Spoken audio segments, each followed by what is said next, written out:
We bid you welcome who come with weary spirit seeking rest, who come with troubles that are too much with you, who come hurt and afraid.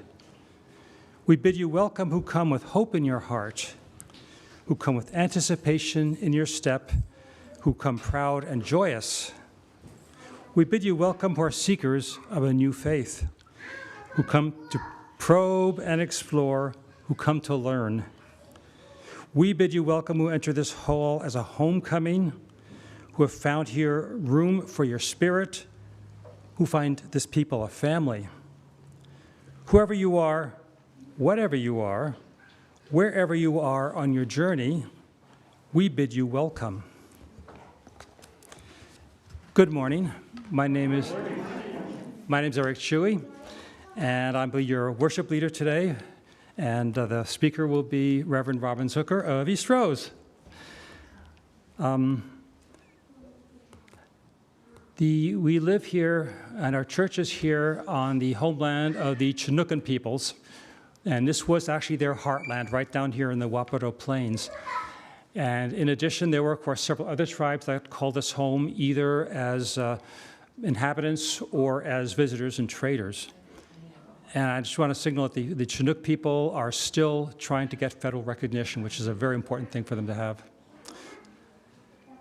Anyway, I would like you to do the greetings, and we're going to start with greeting the people who are online. So if you want to turn around and wave and say hello to all our friends online.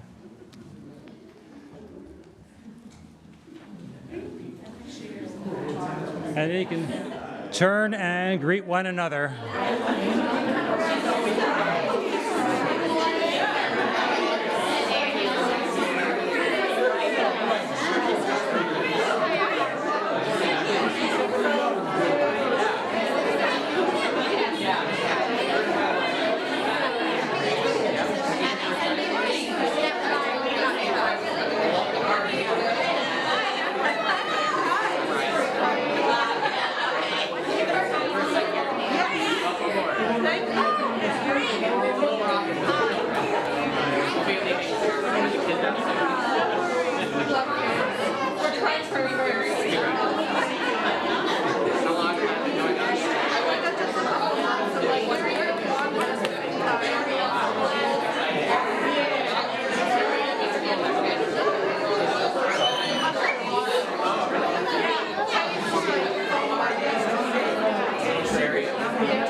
It looks like everybody's having a great time. I love this. I just love this.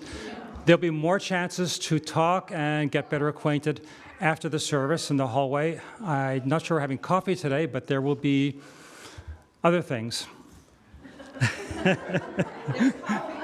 Huh? I don't think anybody made coffee today. There will be coffee. You saved us. Thank you, thank you, thank you. Yeah, no coffee, no brain. I'm going to do a responsive call to worship, and we're going to read together the words in this house, page 444, and they're up here as well. You get to do the insert in green or italics in the book. Page, right here. And 444 in the book, in the gray hymnal. This house is for the ingathering of nature and human nature. It is a house of friendships, a haven in trouble, an open room for the encouragement of our struggle. It is a house of freedom, guarding the dignity and worth of every person. It offers a platform for the free voice, for declaring hope in times of security and danger.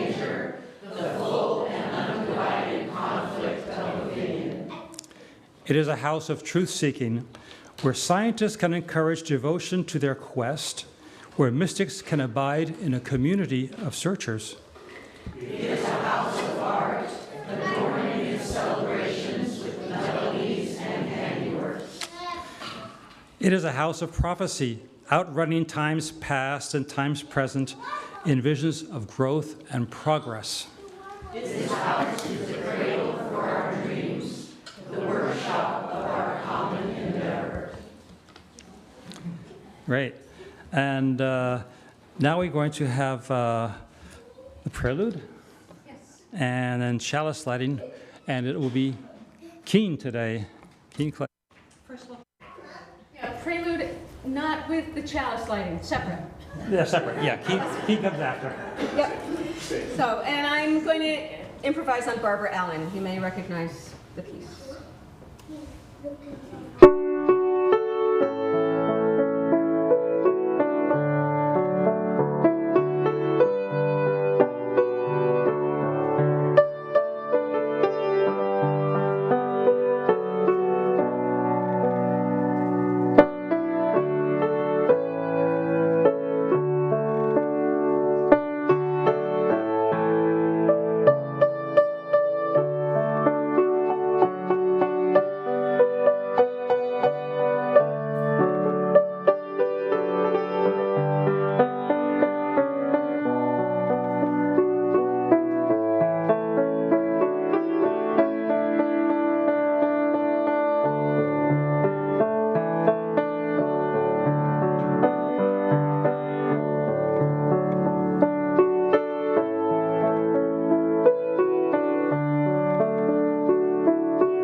Okay, chalice lighting.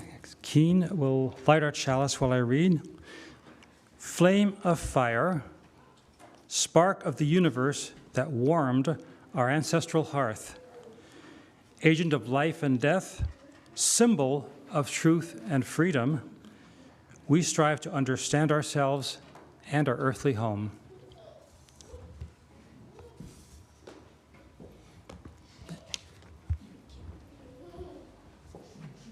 Thank you, Eric. Good morning, everyone. Good morning. Good to see such a full room, both familiar and new faces. We welcome everyone here and young people. So today we have a topic of radical honesty and something that's getting harder and harder, I think, as more and more issues come up where people have different truths. So we will talk about that today in various ways, beginning with these opening words, a poem called Telling by Laura Hershey. What you risk by telling your story, you will bore them. Your voice will break. Your ink will spill and stain your coat. No one will understand. Their eyes will become fences. You will park yourself forever on the outside, your differentness once and for all revealed, dangerous. The names you give to yourself will become epitaphs. Your happiness will be called bravery, denial. Your sadness will justify their pity. Your fear will magnify their fear. Everything you say will prove something about their God or their economic system or disprove it. Your feelings that change day to day, kaleidoscopic, will freeze in place, brand you forever, justify anything they decide to do with you or against you. Those with power can afford to tell their story or not. Those without power risk everything to tell their story and must. Someone, somewhere will hear your story and decide to fight, to live, to refuse to compromise. Someone else will tell their story risking everything to be real. The first hymn I chose today is number 146, Soon the Day Will Arrive. Both the composer and lyricist come out of the Jewish tradition. It's a very kind of Israeli folk tune style, and it's a very peace-seeking, justice-seeking song. So I invite you to stand as you are willing and able, or stand in spirit to sing number 146, Soon the Day Will Arrive.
Written by Jonah Winter and illustrated by Pete Oswald.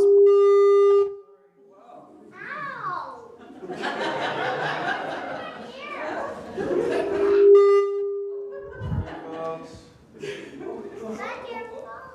There we go. But before we get started, I think it's important to talk about what a fact is exactly. Do any of you guys know? Fiona? Yeah, a fact is something that you learn. Something that you learn. Were you going to say something? What's a fact? Facts make you sad. They can make you sad. Sometimes, that's true. So a fact is something that has been proven to be true. And we can learn about facts in school or by reading books or by doing research. Facts can be verified and backed up by evidence. Now, an opinion is different from a fact because an opinion is how you think or feel about something, and that can't be proven true or false. We can have different opinions and they can be equally valid. Facts influence our opinions, but sometimes our opinions can be mistaken for facts. So it's important to know the difference between facts and opinions. Facts are necessary to help us understand complicated problems and make the best possible decisions for ourselves and the world. So, the sad little fact. You can't see it there. There it is. There was once a fact, a little fact, a sad little fact. No one took the fact seriously. They laughed at it and called it names. You're just a lie. I don't believe you. Then they would walk right past it or step over it without so much as a blink. The sad little fact had just one thing to say back. A fact is a fact, which shouldn't have been such a big deal, but it was. Idea. One day, the authorities demanded that the sad little fact admit that it was not a fact. But the sad little fact could not tell a lie, so it refused. Now the authorities grew angry and they hurled the sad little fact into a big box, closed the lid, and buried it deep underground. And that was that. Inside, the sad little fact saw that it was surrounded by other facts. They all introduced themselves. 2 + 2 = 4. A refrigerator is not a moose. Christopher Columbus did not discover America. Human beings are members of the ape family. Dinosaurs became extinct 66 million years ago. And so on and so forth. It was a powerful collection of facts. But in time, the facts grew restless. They tired of being in a box and wanted to get out. I think a hole needs to be made, suggested the sad little fact. But how? The facts had no tools. They were just facts. Meanwhile, a bunch of lies created by the authorities were taking over the world outside the box. They too called themselves facts, but they weren't. The world grew dark. A hardy band of fact-finders were troubled by the situation. Where are the real facts, they cried. Where have you buried them? But the only reply they got was, these are the facts. And so the fact-finders started digging. Equipped with only shovels, flashlights, and a need to know the truth, they dug a tunnel deep, deep underground. At last they heard voices, the sound of facts hoping to be discovered, and found the box. They hoisted it out of the darkness and let out the facts.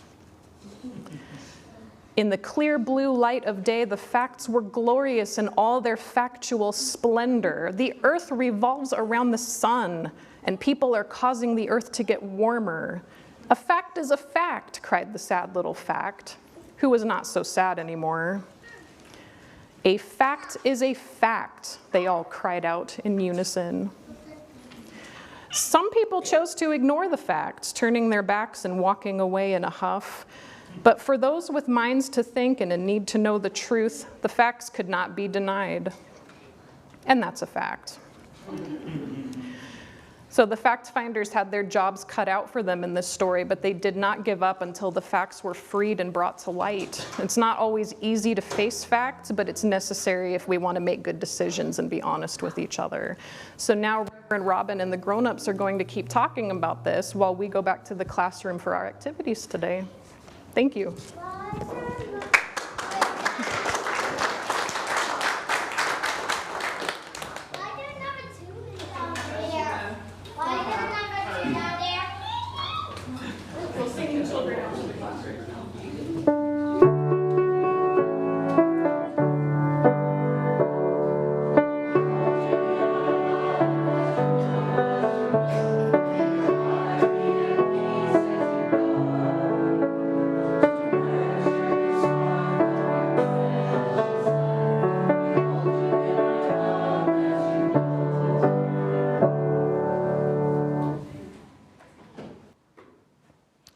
We're going to drop down now into that quiet place in the service where I invite you to put your feet on the floor and uncross your arms, close your eyes. If your hands are busy, to make them unbusy if possible, to open them, to take a big cleansing breath. See if you can drop your shoulders, loosen your face, feel where the tension is physically in your body, and see if you can relax that. Starting at the top of your head and moving down your body to where your feet are grounded to the floor and the earth. Begin your rhythmic breathing, 4 beats in slowly through your nose, 5 or 6 beats out slowly through your mouth in a steady, comfortable rhythm, creating spaciousness in your mind, your throat, in your heart, throughout your body. Just breathe. No high thinking, no problem solving, just breathing.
While you breathe, I offer an excerpt from the poem What They Did Yesterday Afternoon by Warshon Shire. Keep breathing.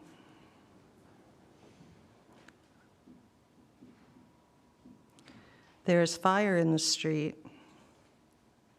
I called a boy who used to love me, tried to okay my voice. I said, hello. He said, Warshon, what's wrong? What's happened? I've been praying, and these are what my prayers look like. Dear God, I come from 2 countries. One is thirsty, the other is on fire. Both need water. Later that night, I held an atlas in my lap, ran my fingers across the whole world and whispered, where does it hurt? It answered, everywhere, everywhere, everywhere.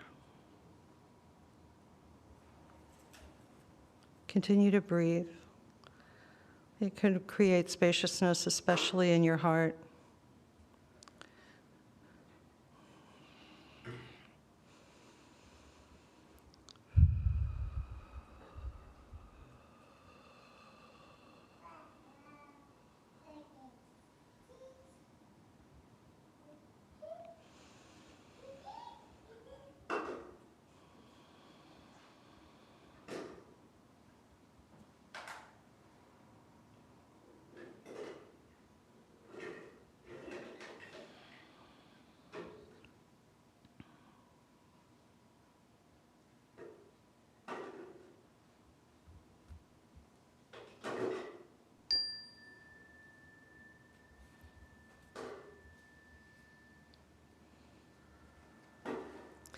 As you slowly come back to this space, we will sing our quiet song. We'll remain seated. Number 16, 'Tis a Gift to Be Simple. The words will be on the screen.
This is an excerpt from Harper Lee's novel, To Kill a Mockingbird.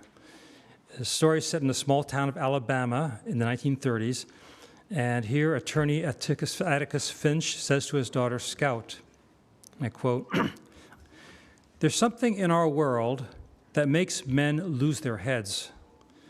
They couldn't be fair if they tried. In our courts, when it's a white man's word against a black man's, the white man always wins. They're ugly, but those are the facts of life.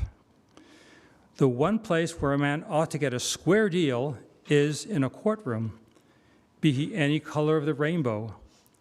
But people have a way of carrying their resentments right into a jury box. As you grow older, you'll see white men cheat black men every day of your life. But let me tell you something, and don't you forget it. Whenever a white man does that to a black man, no matter who he is, how rich he is, or how fine a family he comes from, that white man is trash." Atticus was speaking so quietly, his last words crashed on our ears. I looked up and his face was vehement. There's nothing more sickening to me than a white man who will take advantage of a Negro's position. Don't fool yourselves. It's all adding up. And one of these days, we're going to pay the bill for it. I just hope it's not in your children's time.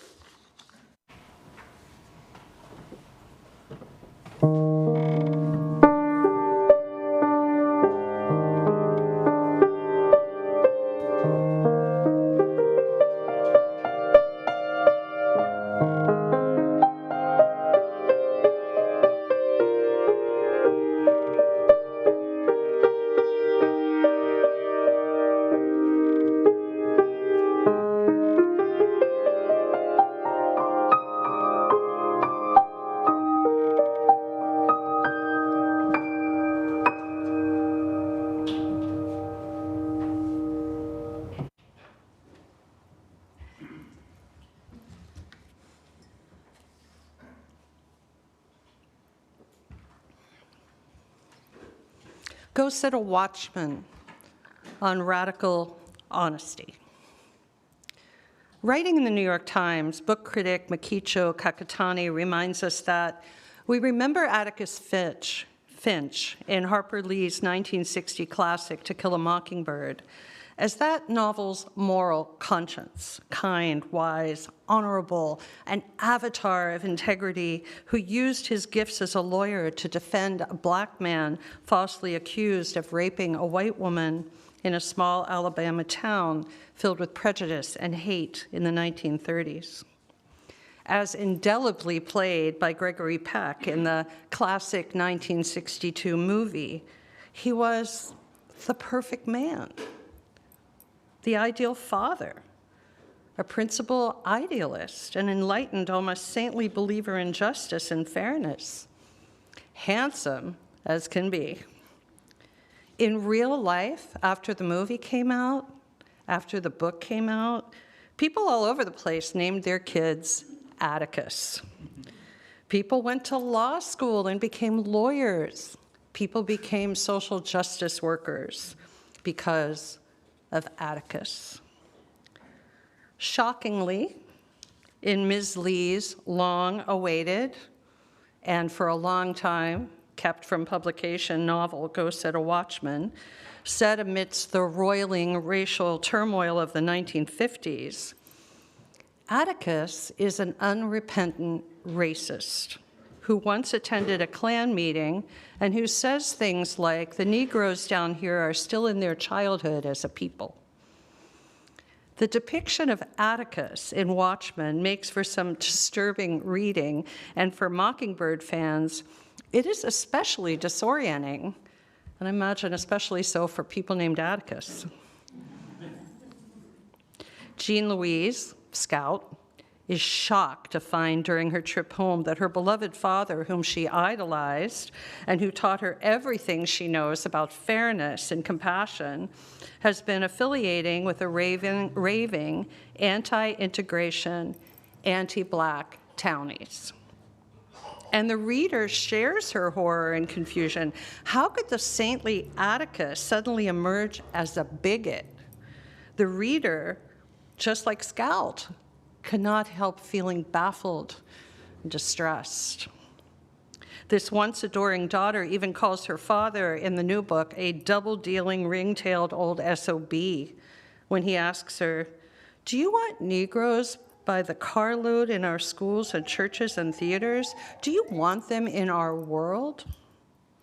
And with that, a multitude of gasps were heard throughout the land, a million hearts broke, and crisp hardcover books slammed in righteous literary indignation on Atticus's behalf. How could she? Well, I, for one, am grateful she did. The truth can hurt, but as the adage goes, it will also set us free. It is important to reiterate or to explain that Watchmen, that text, that book, was actually written first by Harper Lee, but it was rejected by her publisher, who encouraged her to write a more focused story from young Scout's point of view, a story that was positive about her experience, positive about her father. And this tells us something very significant. Watchman represents Lee's initial honest impulse on how to present her father and her world. It's not an afterthought or a revision or a revenge against book clubs. It's her truth. It's radical truth-telling. Now, it's also important to note that Harper Lee was a devout Bibleist. She read scripture every day and studied it diligently. The title of this second book is not a random choice. It is, in fact, a direct quote from the book of the prophet Isaiah in a passage that could have been a prophecy about the turmoil of roiling race relations in the American South. This turmoil is foreshadowed by Atticus in a passage from Mockingbird, which Eric read to us. There's nothing more sickening than a white man who'll take advantage of a Negro's position. Don't fool yourself. It's all adding up, and one day we're going to pay the bill for it. I just hope it's not in your children's time. But Watchman does confirm that this hope has been dashed right up to the present moment. Our children have paid the price. We've paid the price. Now, this corresponding passage from Isaiah 21 includes these lines. Again, no mistake. As whirlwinds in the south pass through, so it cometh from the desert, from a terrible land. A grievous vision is declared upon me. The treacherous dealer dealeth treacherously, and the spoiler spoileth. I was bowed down at the hearing of it. I was dismayed at the seeing of it. My heart panted. Fearfulness affrighted me. The night of my pleasure had turned into fear upon me. Prepare the table, watch the watchtower, eat, drink, or arise, ye princes, and anoint the shield. For thus has the Lord said unto me, go set a watchman, and let him declare what he seeth. And the watchman said, the morning cometh, and also the night, if ye will inquire, inquire ye, return, come. Go set a watchman, and let him declare what he seeth. Now, Jean Louise, she returns like rolling thunder on a train track from New York City. She comes, she inquires, as that menacing whirlwind passes through her gracious Alabama landscape. It is a grievous vision, and her own father is a treacherous dealer. No longer the tomboy scout, this woman with intelligence and moxie sets a watchman, and she declares what she sees. Hypocrisy, racism, hate, evil. It is painful, bewildering, and revelatory for her. At one point she cries, God in heaven, take me away from here. Take me away. Now, we may long for young scouts' innocence, and Mockingbird may still be our favorite book. But I'd argue that grown-up Jean Louise is a far better role model for us in these troubling times of Black Lives Matter pushback, white fragility and privilege, book banning, transphobia. How much time do you have for my list here? Wildly different truths about the currently universally horrifying conflict in Gaza, and so many events of late. Ukraine, I'll throw that in as well. Homelessness on our front door. What is the truth? What happens when we declare what we see and the person next to us sees something different? Just like in our wonderful children's story today, Our Time for All Ages, the sad little fact. The sky is blue, we say, and the person next to us says, no, it isn't, it's purple. In 1 Corinthians, Paul writes, when I was a child, I reasoned like a child. When I grew up, I put away childish things. That is the journey of Scout. That is the journey of each of us when we agree to open our adult eyes to the world as it is, not as we wish it to be, or we've been told it is. What does this mean, to see the world through adult eyes, see ourselves and our nearest and dearest, our society, our leaders in the mirror clearly, especially when it comes down to the bloat of apathy, the pockmarks of prejudice, the scourge of truthiness, which we've heard a lot about, or the menacing specter of mental illness or addictions. Do you remember that provocative game from your youth you might have played called Truth or Dare? I remember it. Summer camp favorite. Now, I'd submit that when it comes to living authentically as adults in this world, we can only choose truth and dare, or dare and truth, like Jean Louise, like so many others. Indeed, to be open, honest, and unphotoshopped in a culture based on curated selfies, conspiracy cults, domination, and deceit is a courageous gesture. And if we will not dare to move beyond our comfort zones in order to be brave and honest, who will? We say that's who we are. That's one of the most distinct things about being Unitarian Universalists. Who, like Jean Louise, will stand on the watchtower to declare what they see, and in doing so risk unanimous popularity, risk relationships, possibly even safety, in order to speak truth to power in our wounded, morally muddled world. Go set a watchman, my friends. The watchman is us. I'm not advocating that we go throw ourselves into dangerous situations. I'm not advocating that we employ a method of aggressive bullying tweets akin to verbal missile launchers.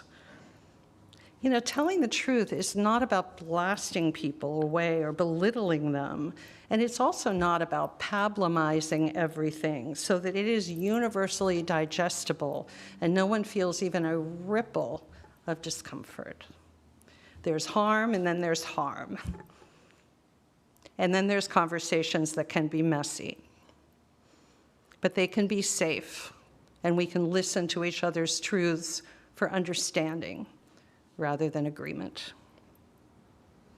So I'm talking about a creative and compassionate honesty that risks pain and loss, but is ultimately healing.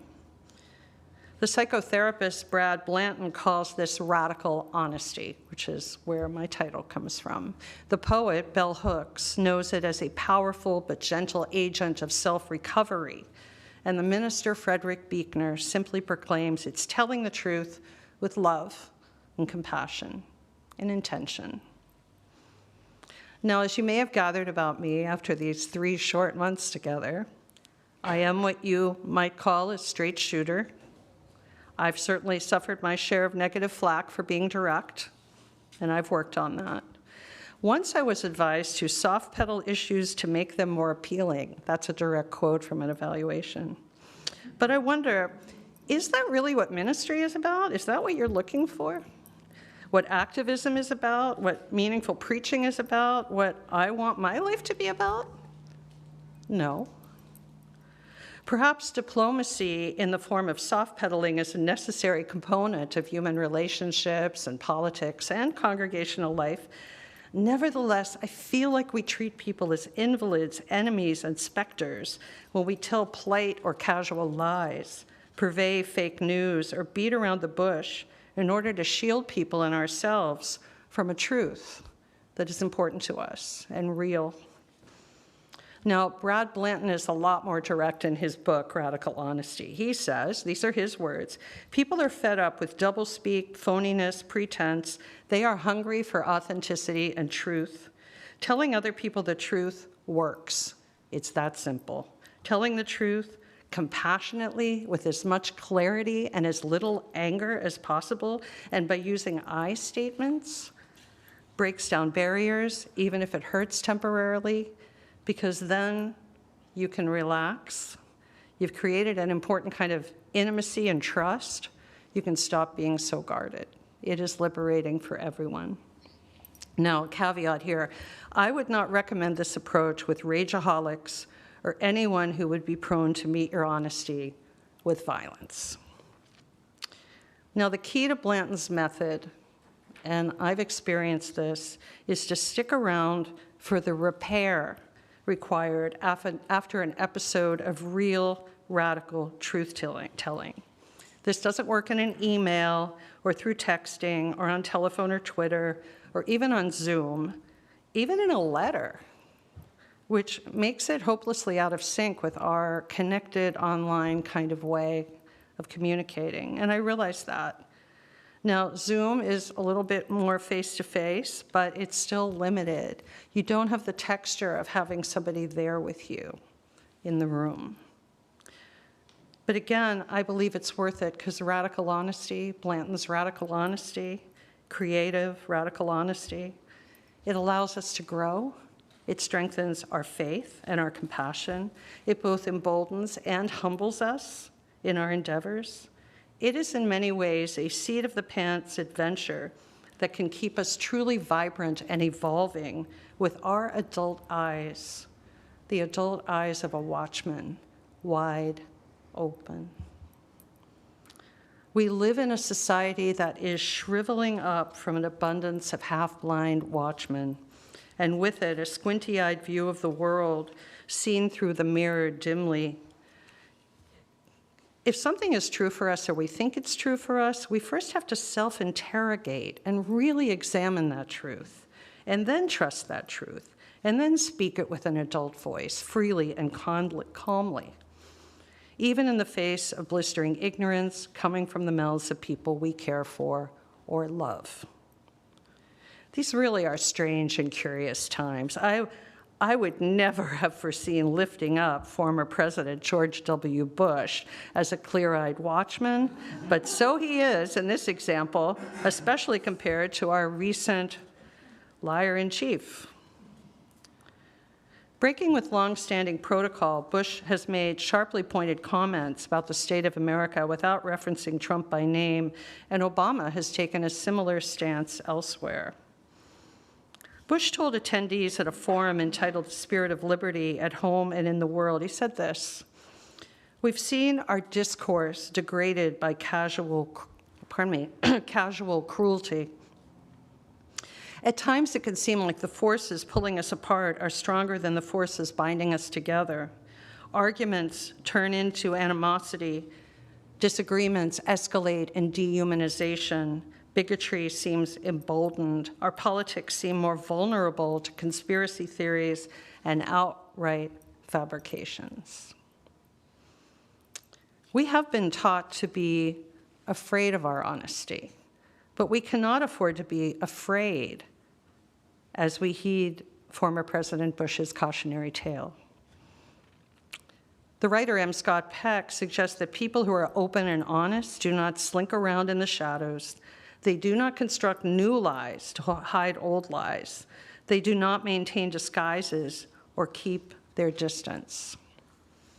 So I ask you here. Here is my call in this sermon today. Will you pledge to take small steps to stand in the open, eye to eye among the living, and dare to set a watchman on your shoulder without shame or apology, courageously and compassionately naming what you see or fear or believe, in small disagreements here at East Rose, in larger issues facing us today, on Election Day, thereafter, when the soul of America will need the balm of Gilead and clarity and courage from everyone. We know how difficult it can be to disengage from people we love, even when they sit across from us passing the mashed potatoes and gravy on Thanksgiving, espousing points of view that we find repugnant and just plain unacceptable, and we are on the brink of the holidays when this becomes real. We avoid, we anguish, we dread, we think in advance how we're going to respond to things so that we don't blow up Thanksgiving dinner. Or perhaps we will make an attempt at an honest response, Please do not use these demeaning words in front of me. Or I find that comment about gay people or women or people of color offensive. Or I don't agree with that view of gun control or reproductive rights or immigration. No, your Confederate flag or Proud Boy patch or swastika bumper sticker isn't okay with me. Yes, all lives matter, but right now we're talking about Black lives and how they matter, so I'm going to focus on that. And we hold our breath. Will this be the end or an opening?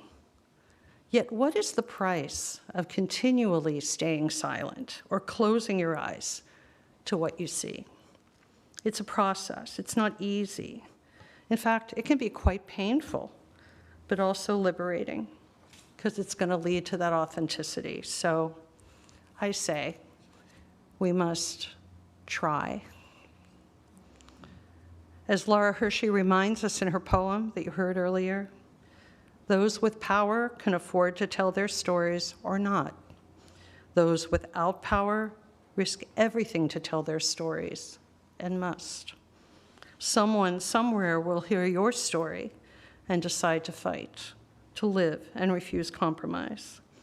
Someone else will tell her story, risking everything to be real. So may it be for us. Blessed be, blessed we, and amen. Our final hymn is Guide My Feet, number 346 in the gray hymnal. Please rise as you are willing and able. The words will be on the screen.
So we are at the sharing the bounty point, and I would like to ask everybody as willing and able to share. And half of the receipts will go to our current organization, which, somebody please remind me what it is? There it is, Our Just Future, yes. If you are online, you can use the QR symbol or go to our website and donate that way.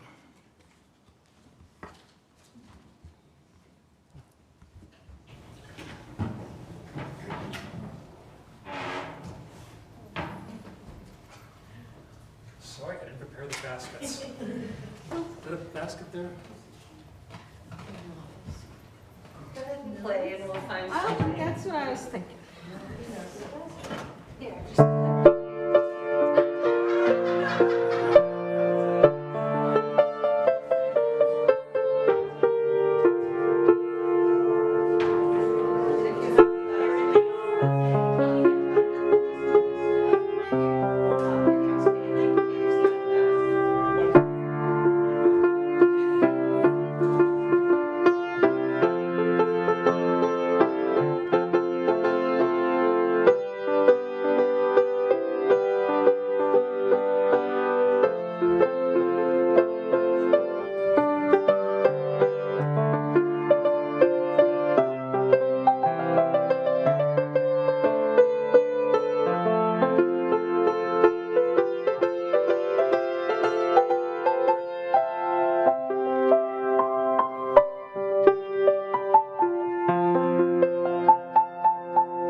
Happened to me again. So we will now have the extinguishing the chalice, and ask Keen to be the extinguisher.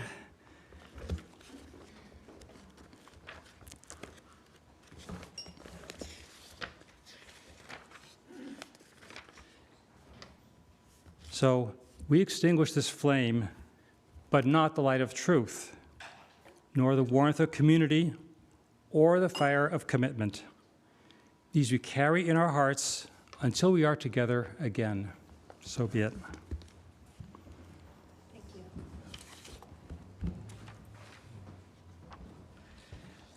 I want to thank Eric and Barbara for wonderful collaborations today. Keen for helping us with some of they're thanking us.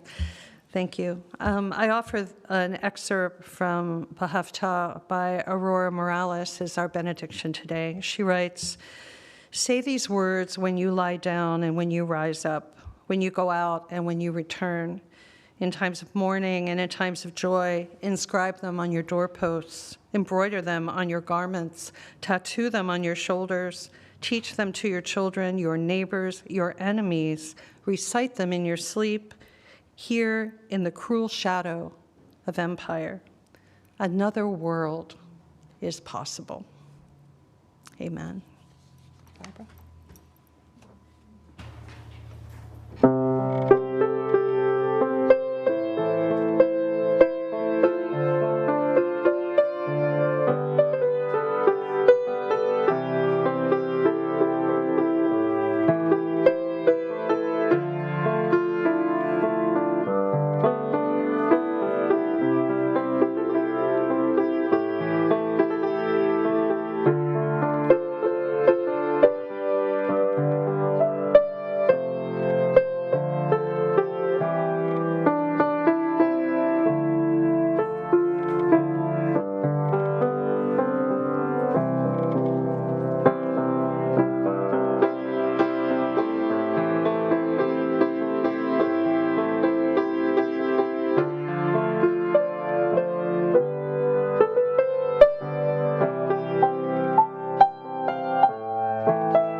Thank you, Barbara. We have announcements. We're going to ask people who have any announcements for the congregation, please keep them short and sweet. I have one here from Keen, And Keen says, thank you to the volunteers that came for yard cleanup yesterday, Linda, Eric, Larry, Jean, and Keen. Larry, Jean, and Keen enjoyed going out to lunch afterwards. And this is going to be, I guess, another wonderful feature of coming here to clean up as you get to fellowship around lunch. And yeah, it was a lot of fun. Are there any other announcements? I think Linda had one. Oh, a written one. Thank you. So this is from Linda Sheldock. Friendship circle dinners are starting up, and those are fun too. Next one is Saturday, November 11th. This in-home potluck of about 7 people depends on us having hosts, first of all, and then having guests. So we need hosts in order to have this, and then guests to help the hosts out by being there. Any questions, please talk to Linda Schaldack, says here. Those are the ones that used to be called 7 at 7, so now it's about 7 people, and it's going to be Saturday at 7, right? Saturday, November 11th at 7 at somebody's house. Is there anything else? There are some forms they can fill out. Are there forms? And it's also in Pebbles. They can download the form if they want. Ah, you can download them from Pebble. That's wonderful. I want to apologize. I've got some old ones here, and I thought I would pick up some new ones, but Sherry's not here. Anyway, and so I scratched it out, the old date, and put in November 11th. So Thank you, Linda, because when Sherry's not here, the world falls and apart. so we've got sign up, the sheets today, next Sunday. I think there's 2 more Sundays Yeah. before the 11th. Yeah, I And think, if you get Pebbles, and I hope you do, you'll see the announcement with a clickable form you can download and fill out. So that's another option. Also, Tara is going to want it. okay. Let's see, Deanna and Tara. And yeah, if anybody wants to get Pebbles, talk to one of the greeters. I think that would be the right way to do it. Yeah. So we have 2 more all-ages improv clubs here in November, 1st and 3rd Fridays. And then that's what we have left scheduled for this year. But there's also, we're having a holiday improv party. And if anybody's interested in that, it's on December 8th at a different location. But yeah, I'd love to see you. Everybody hear that? Yeah, I think There's all of the improv holiday party and the improv for us group that meets here. All that information is on the table up in the corner. get in touch with your inner actor or actress. Tara?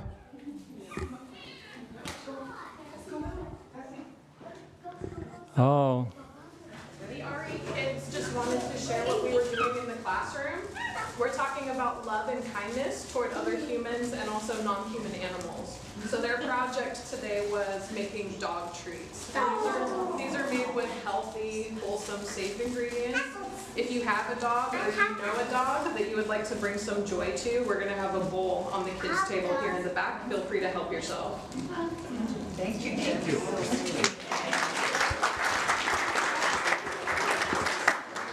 Thank you. It's a lot of happy dogs.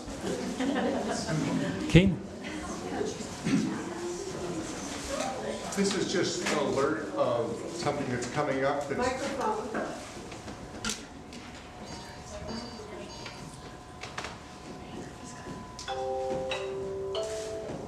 Can you hear me? No? No.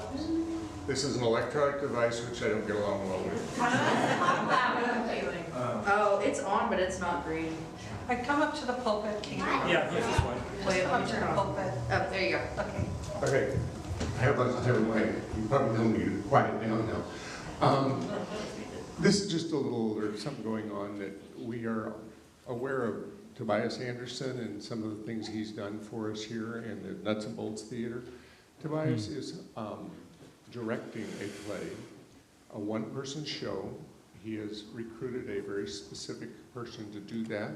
It is a play that was written in conjunction with Tobias, for Tobias, and it is The Invisible Man, and it's a Ray Bradbury play. It will be at the Nuts and Bolts Theater for just three times, Friday, Saturday, and then Sunday matinee on the second, it's the first weekend in November. I think it's 3rd, 4th, and 5th, or 2nd, 3rd, 4th. I don't remember exactly which one it is, but it's Friday, Saturday, Sunday. And I have seen this performed, and it is quite spectacular. And just a little aside, Ray Bradbury is a Unitarian Universalist. Oh. Wait, yeah, it was. Okay, thank you, everyone. So the service has ended. It is visiting time. And there is coffee in the Thatcher. In the Thatcher room. And home. Thank you.